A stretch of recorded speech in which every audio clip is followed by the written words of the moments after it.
we have our second speaker this morning. I'm honored to be able to introduce you to Ananya Chadha from San Francisco. She's only 22 and she's done more than many of us. I'm 50 now and I'm surprised to see how many things she's done at only 22. So she wants humankind to reach the next revolution and know more about the universe. She is an entrepreneur. She's been working in robotics, AI, and has a long-standing experience. She's now the CEO and founder of Hypesonic, a startup, and she will be talking about it. She will be interviewed by Oscar Espiritu Santo, a journalist and researcher. She will be accompanied by him.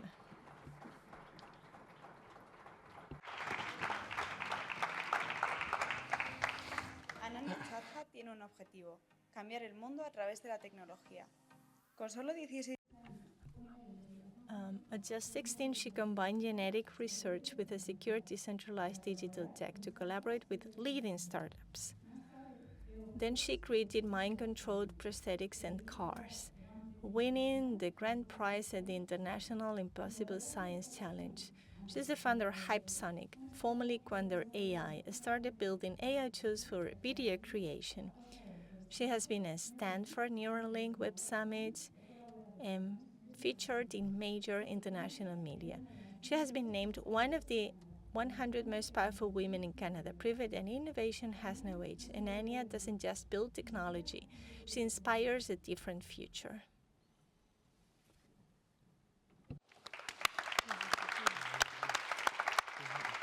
I'm going to introduce you in Spanish. Como ha dicho Juan Ángel, vamos a estar ahora mismo. So, as Juan Ángel said, Ananya has done more at 22 than me at 50. So she has an impressive career. It's a pleasure to have you in here, and we are going to see the projects that you are making right now. How a little girl of 16 years old are interested in gene editing? How did you get over there? Yeah, I'm so excited to be here. Malaga is really beautiful, and everyone I've met so far has been so fantastic. I started my journey in technology when I was in high school. I think many of you in the audience are also in high school right now.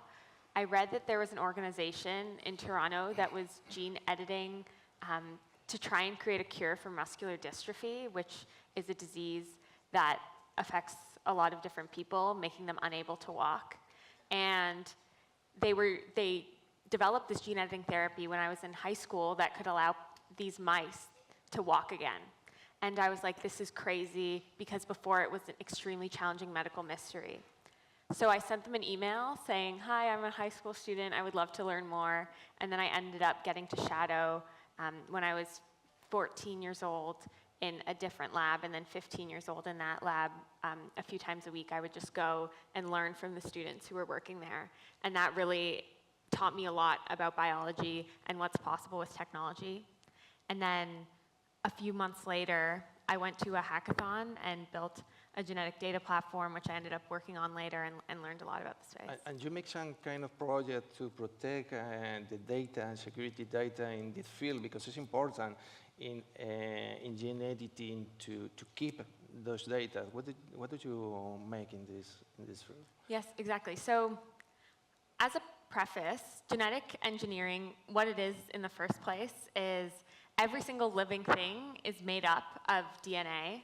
DNA is like code, so it's made up of 4 base pairs, but this sequence of DNA, if you change one DNA sequence, you could get a chicken. If you change it, you could get a pineapple. If you change it a little bit more, you could get a pineapple that's red.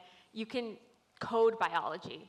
And there's a lot of powerful applications for this, like ending the food crisis. There was a new study that just showed they were able to develop a cure for Huntington's disease, allowing people to live 70% longer, which had never been possible before, and it used to be a really debilitating disease. and muscular dystrophy has a genetic engineering cure. They cured sickle cell disease, which was also a medical challenge using genetic engineering. So there's lots of potentials to be able to engineer biology in order to create a really beautiful future. But the challenge is that in order to develop these wonderful genetic engineering cures, you need a lot of data from real people about what genes create what outcomes. Which genes cause Huntington's disease, so that we can then think about how do we create proteins to fight these diseases. Or even the COVID-19 vaccine was based on a lot of DNA research because it was the first time we had an mRNA vaccine. So in order to develop it, you need lots of information. The challenge with that is with this kind of information, you could say, let me make a virus that targets only people with this DNA sequence. So I only want to target like people that have like blonde hair or whatever the target might be. You could individually select certain characteristics, which would be very detrimental. And that's the reason why people don't want to use 23andMe and other genetic engineering or genetic data services, because they're afraid that people will use their data against them. You could also analyze someone's genetic data and be like, oh, I think you're at a higher risk for certain diseases, therefore I will make you pay more for health insurance. And there's a lot of negative implications as well. So when I was in high school, I built a platform to allow people to anonymously share genetic data using the blockchain. So it allowed people to anonymously provide information to these data sets to be used for science, but they could still get paid without people knowing who they were. And that was the thesis behind that project. It's a wonderful project, but do you think that the public understand what is gene editing, or usually we only see the dark side of gene editing, because it's like fiction, no? You know, it's science fiction, and it's strange for the most of the public. Yeah. I also think Europe is more anti-gene editing than America, because in the US there's genetically engineered foods that are commonly eaten, but I think Europe has a more conservative stance on biology and bioengineering. I think an interesting thought experiment is our entire reality is constructed by our perception of reality. And our perception of reality happens through our biology. I'm seeing you because of my eyes, I'm thinking because of my brain. And if we were able to understand biology and be able to engineer it to figure out, oh, what causes certain diseases? How do we have certain emotions? How do we perceive consciousness? Those questions about biology can only be interrogated through editing it, and then also we can figure out how to make plants that can sequester more carbon out of the atmosphere to help fight climate change. Or we can figure out how can you plant a tree that grows in the shape of a house so that someone in the future could live in the house. Or if we go to Mars, how can we make plants that allow us to live on other planets or give us food that would have been hard to have in certain climates. And so I think just as you'll see with many technologies, there's a lot of really harmful applications, but if we use it correctly, there's a lot of really beautiful applications that will allow us to create like new species for the galaxy, or figure out how to give us like the abilities to fight diseases that have been really historically challenging to create solutions for. Okay, perfect. Let's talk about magic right now. I don't know if you see a video of Ananya, Chadha. You can search in YouTube Ananya, Chadha, put brain or something like that. And you can see how she moved a little car, a little toy car with his mind. It's something unbelievable. Can you explain for us in a simple way, how do you do that? How do you move a little car with your mind, or with your brain, or with your thought? I don't know. Whatever. Yes. So another area that I learned about in high school and became really curious about was neurotech. And neurotech and brain-computer interfaces is the industry of connecting your brain to machines or computers. And there's lots of ways to do neurotech. One is invasive, semi-invasive, and non-invasive. Non-invasive means you don't have to make a hole in your head. You can just put electrodes on your scalp. People use EEGs to check, especially for people with epilepsy or certain diseases, if their brain activity looks normal. And so I used these EEGs, electrodes on my scalp, and I was able to code a program that said, if I'm focused, make the car go forward. If I'm not focused, make the car stop. If I'm jaw clenching, because when you jaw clench, there's so much electrical activity from the muscles that it overwrites all the electrical activity from your neurons. So then the EEGs only pick up the signals from your muscle electricity. So then I said, if I'm jaw clenching, make the car turn.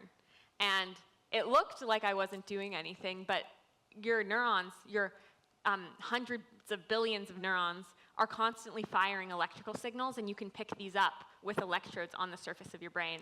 There's also a lot of noise, however, with putting electrodes on your scalp, because the skull is so good at keeping information in and out. So that's why people are developing invasive electrodes. And I worked at Neuralink for a bit. Elon Musk started this brain interface company with the long-term purpose of figuring out how do we understand our brain better, to understand consciousness better, to merge with artificial intelligence. So artificial intelligence maybe doesn't evolve as a separate species with robotics, but maybe we can start infusing advanced intelligence also into our own minds, or understand what creates reality and understand our brains better. So in order to do that level of neurotech understanding, you need to go invasive. And there's lots of different companies working on it with different modalities. Focused ultrasound is one of them. I can go into it for a long time. but there's lots of different approaches and a lot of amazing scientists and researchers. I think one crazy study is they've allowed paralyzed people to walk again using neurotech. So there's many different kinds of reasons why people are paralyzed. One of them is because when people have an injury, their spinal cord breaks. And so in the middle, information can't go down from your brain all the way down through your spine. Researchers found a way to record what activity is going on in your brain before it goes down your spine, send it over the internet, process it, and then send it again to electrodes at the bottom end of your spine. And this was done by a startup now called Onward, which spun out of a European university. And by doing that, by taking the electrical activities in your brain, sending it over the internet, and then re-stimulating the electrodes on the end of your spine, they allowed people to walk again, which had never been possible before very recently. Yeah, that's incredible. What do you think in 10, 15 years, it's going to be usual to have this interface in the brain? I don't think... Thank you so much. It's another interface. I don't think in 10 to 15 years we will all have electrodes in our brain. My reasoning is that biology is much slower to advance than software, because we don't even understand biology from the ground up. We don't understand why certain cells respond to something or what's exactly going on. And so for a lot of these neurotech amazing discoveries, like, for example, there was another neurotech discovery that people who had hand tremors, they shone ultrasound through the scalp and focused it on a part of the brain that's very deep. It's called deep brain stimulation. And by stimulating that area of the brain, they allowed hand tremors to stop completely. And they like heat it up so much that they make a tiny hole deep in the brain and hand tremors stop. Researchers don't fully understand why this is the case, why this part of the brain controls the hand tremors. And so there's also challenges with having invasive brain implants. If you take the approach of putting in electrodes directly into the brain, a lot of cells die. So you kill neurons. You kill more neurons than you record from. If you take the approach of what Merge Labs is trying to do with sonogenetics, Merge Labs is like Sam Altman's new neurotech project. They are trying to explore ideas around genetically engineering cells. But so far, there's never been any gene editing therapies approved for healthy people because there are potential downsides. And so when you go into the brain, you have to make a hole in the skull, kill neurons. There could be a lot of adverse effects that we don't understand. So I think that right now it's mainly used for paralyzed people to walk again, for people who have challenges and diseases to be able to find cures. I asked you this question because I know that you have been in Neuralink, that is Elon Musk company. And what is the best lesson or the worst lesson that you learned over there in Neuralink? Because you talk about Altman is with Merge Lab, Elon Musk is with Neuralink, and both of them are in the same way. I have here the sentence that Max said that billions will want to bring a chip inside. Do you agree with this billion? This billion is not only paralyzed people. I think Elon Musk and Alman are trying to put this kind of interface in everyone, something like that. And you work over there, your vision will be very good. I can't speak for them, but I can talk about my perspective on. Yeah, I prefer your perspective. I also, after working there, I did a research project at Stanford where I raised grant money and brought on amazing PhD students to join me on this project. And we developed micron-sized brain implants to be able to record and stimulate neural activity. And my motivation for being interested in this space is because if we think about artificial intelligence developing like crazy, we started off with these giant computers that couldn't do anything, and we used to live as hunter-gatherers, and now we have quantum computing and artificial intelligence, but the human brain has always remained the same. And the next evolution of humanity will involve evolving our brains. How can we use neurotech to become more intelligent, more empathetic, understand what constructs our reality? How can we use it to connect with people? I think there's a lot of challenges, like what if your brain could be hacked? Or what if You mean that could be to type of human, implanted one and not implanted, and we are going to have a gap over there or something like that? I think the challenge is that we're developing artificial intelligence, and when you speak to people at OpenAI, they're excited by the idea of having God-like intelligence accessible to anyone. So you can have machine learning coming up with new scientific experiments, and you can know everything there is to know about humanity and talk to it and have it available to you. But the challenge is if we're developing super intelligence that is more capable than humans, how in the future do we make sure that humanity survives and thrives and is wonderful and beautiful? And if I think hundreds or thousands of years from now, it's probably with more direct interfacing into technology. Okay. Then let's talk about your last project, Hypesonic. You get 3 million for the project. You are right now 6 months working on it. And I read in your site is enable humanity to bring their ideas to life. What does this mean? What is Hypesonic? After spending time doing so much research in neurotech and genetic engineering, I realized AI is growing extremely quickly. And so I started a company originally wanting to allow anyone to create their own TV shows that they wanted to watch or create videos to express themselves. But I realized a lot of things, similar to what the previous speaker talked about the challenges and benefits of having AI video technology that is now indistinguishable from reality. And some of the challenges are, we can talk about them in a second. Some of the beautiful parts are now you can enable people that didn't have the resources before to be able to communicate their ideas to millions of people around the world, and small movements and small businesses to be able to grow. But I think what's crazy is how indistinguishable it is. So I think we're going to play 2 videos for you. Okay, let's go to play the video, Mariam, please. These videos were created with 2 different... Your call log's probably... Two different... So these videos you watch, these people don't exist. They're fake. And they're created about a week apart. So you can see how quickly the technology has improved. And we created them for... I think you'll understand the purpose of these videos. Let's go to see the video and after we talk about it. Your call logs probably look like this, right? Well, now there's something you can do about it. Cloaked's free security scan showed me where my personal data was being sold and how at risk I was. And with one click, Cloaked wiped it clean. And as soon as you sign up, Cloaked will begin blocking any spam calls from going through to your phone. Cloaked also generates unique emails and phone numbers, keeping your info out of the hands of scammers and spammers. Try Cloak's free security scan now and see how exposed you are.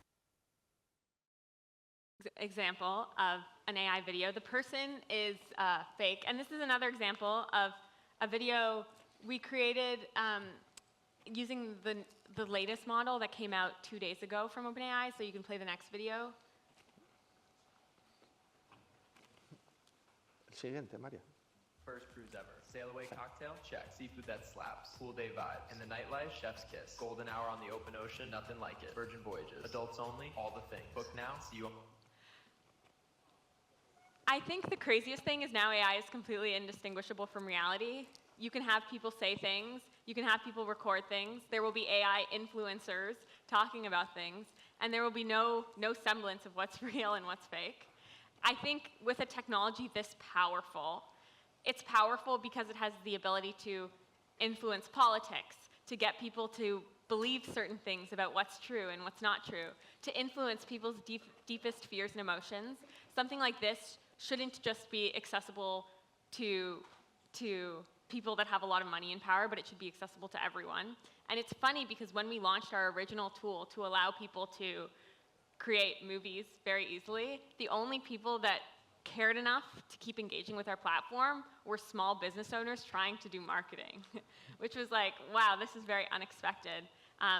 And I realized there are so many fantastic people and organizations and nonprofits. We also have a nonprofit arm where we autonomously grow businesses using AI.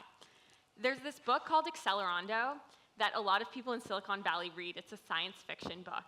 And in this book, the protagonist of this book has companies that are run only by AI. They're like fully in the cloud. It's like a one person who's able to do customer interviewing. AI then writes the code. It then calls people on the phone. If someone sues the company, it like creates a separate thread and builds another company.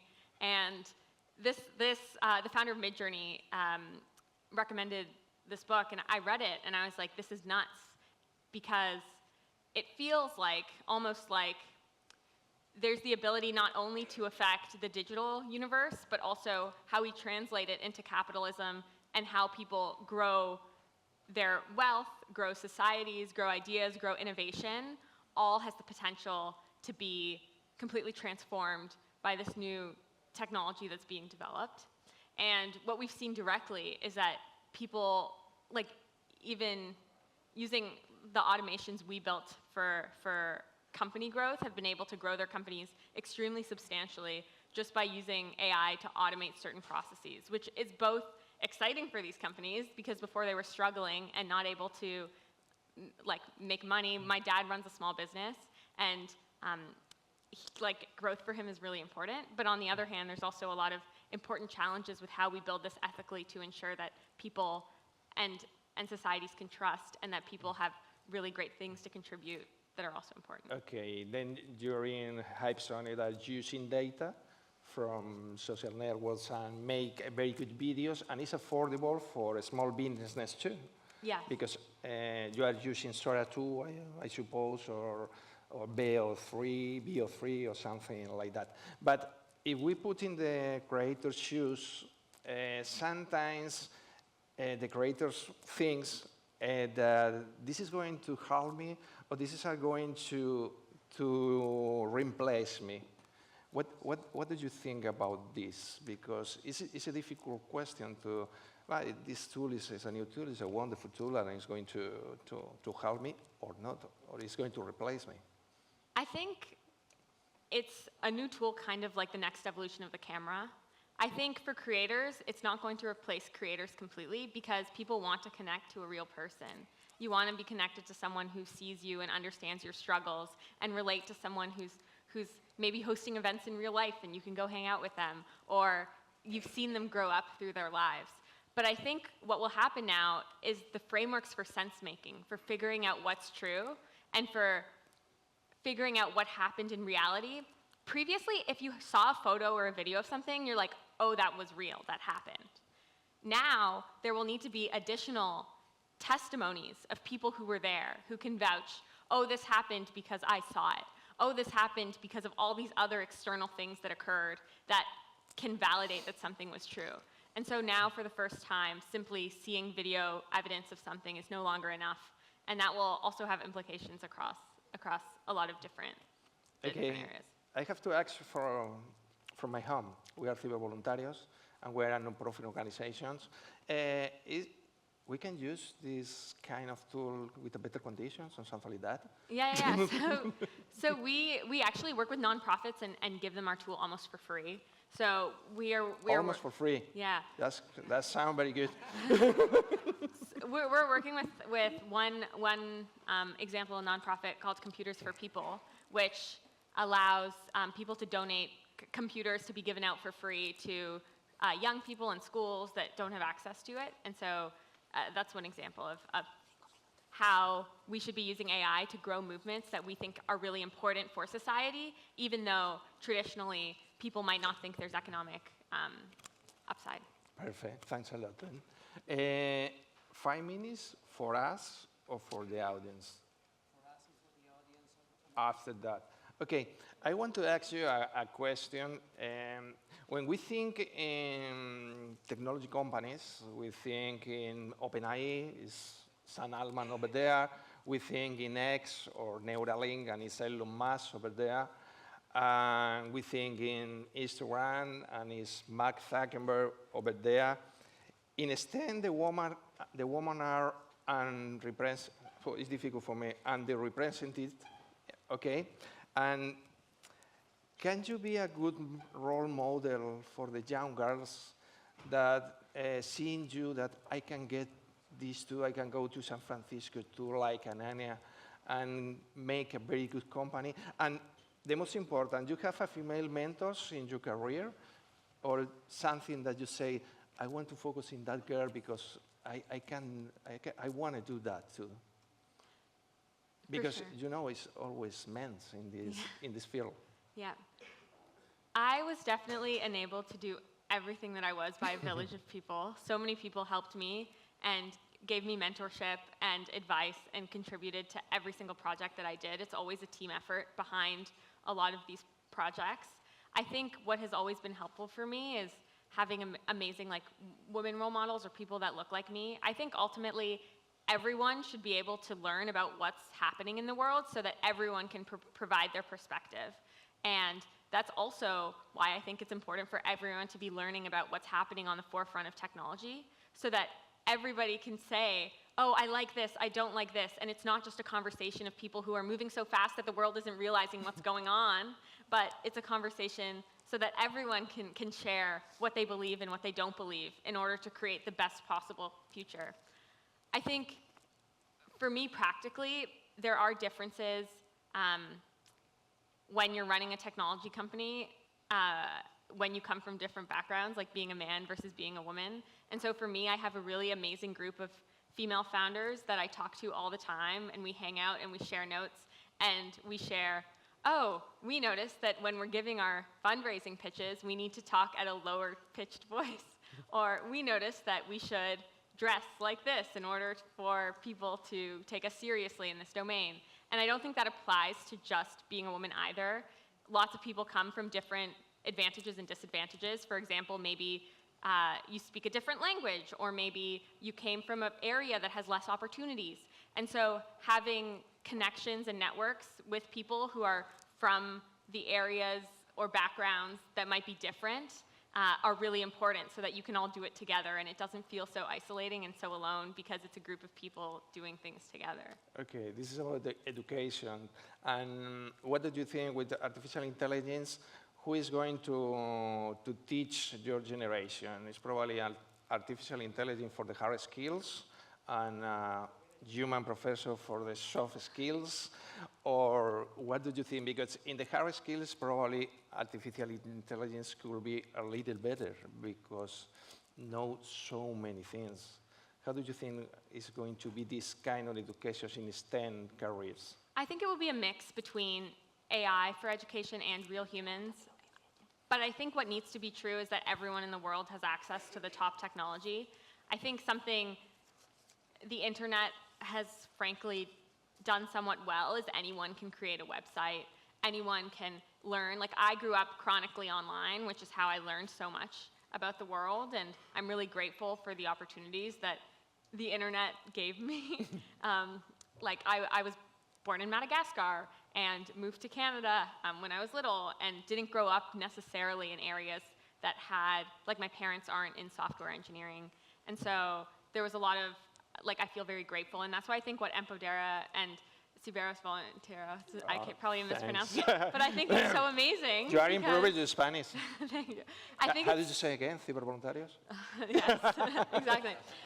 Ciber Voluntarios is doing very fantastic. good. Because So nice. because everyone should make sure they know what's going on and they should be engaged in the conversation and learning and contributing and making sure everyone comes up together is really important. Don't worry about Cibervoluntarios. My English accent is something like that, and I love you, you know, because you can translate my English, and you know that I love you. I think you have so many questions for Ananya. 5 minutes. I can see anyone over there.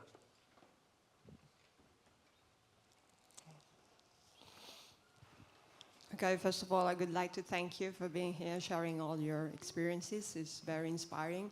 And my question is a bit technical. It's about this video Sonic thing.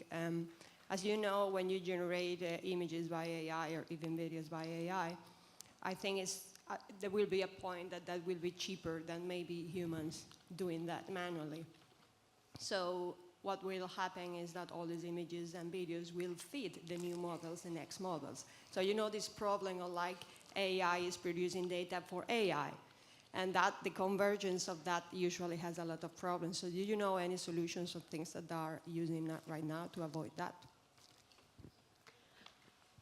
I think your question is very interesting and shows a lot of insight. The first thing that you mentioned was there will reach a point where producing an AI video is cheaper than filming a traditional video. And we're already noticing that. The reason why people use our platform is because it's cheaper. And small businesses can't afford a marketing agency to be able to film hundreds or thousands of pieces of content.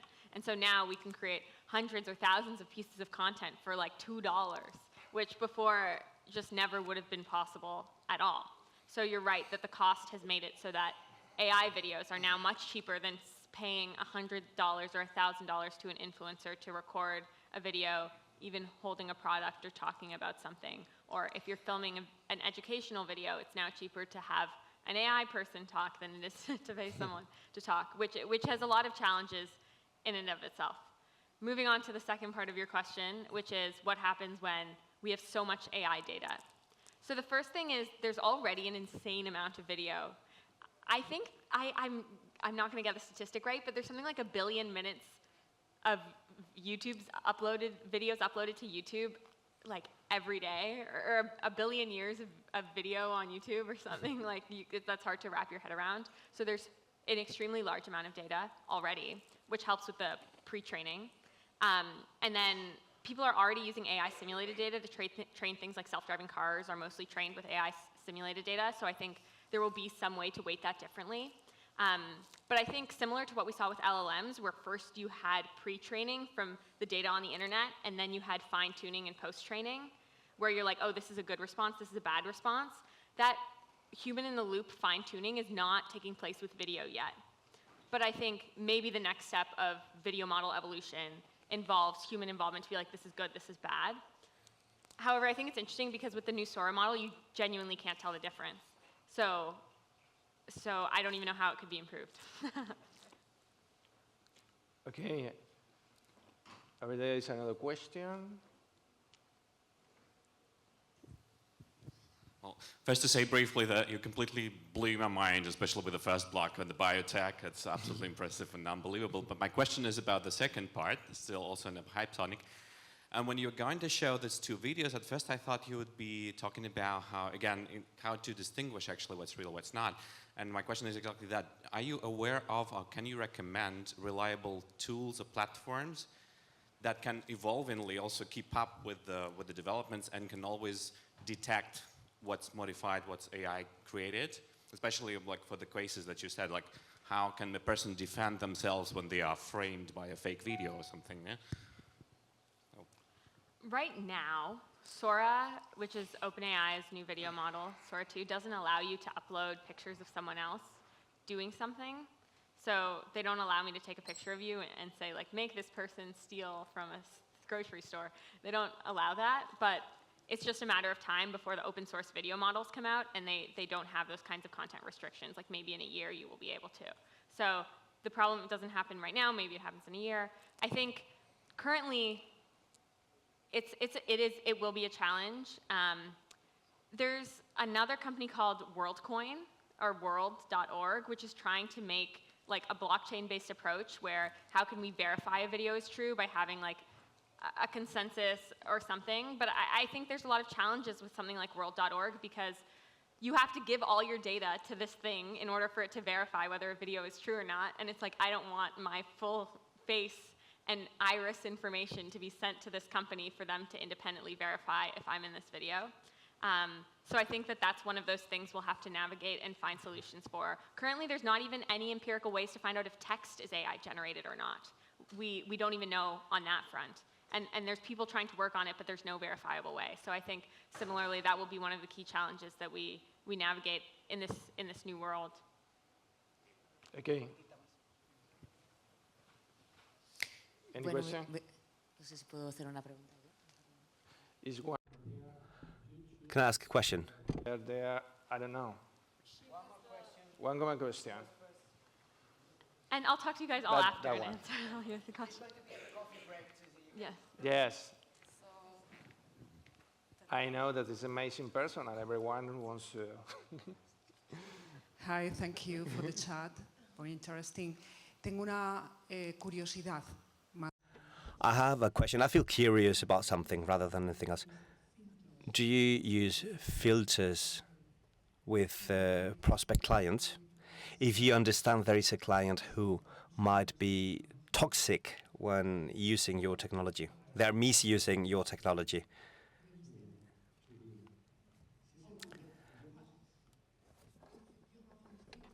In your company, if you choose clients according if they are good or bad boys, you know what I mean? Yeah, we filter our clients, oh, for sure. Because I think I didn't hear the start of your questions because I unfortunately I don't know Spanish. I need to learn Spanish. But would you say it's summarized by do we filter our clients? Yes. Okay, great. So I think my personal motivation for getting involved in this is that I think it will be extremely powerful technology, and I would like to hope that it's used well to create a more beautiful world that's better than something we can't anticipate versus creating a world that's bad. And it's hard because it involves some kind of moral judgment, because you're making a moral judgment of, oh, I believe that this deserves to be amplified, and I believe that this doesn't deserve to be amplified. And in some extremes, there are clear things, like obviously someone who's murderous and terrible should not be amplified, and obviously people who care about giving or are creating new inventions with trying to help people should be amplified. But then there's also the categorical point of, should anyone be moderating it at all, or is that just like not democratic in the first place to have any sort of decision? But right now we are deciding what companies we work with, because personally, when I think about my motivation for doing it, my motivation is to help organizations and companies grow that I think deserve to win, that might be underdogs or not have resources. So because of that, that's why we filter. Okay, then we are going to finish with this. You love to invent, and what is your biggest dream invention in a highlight?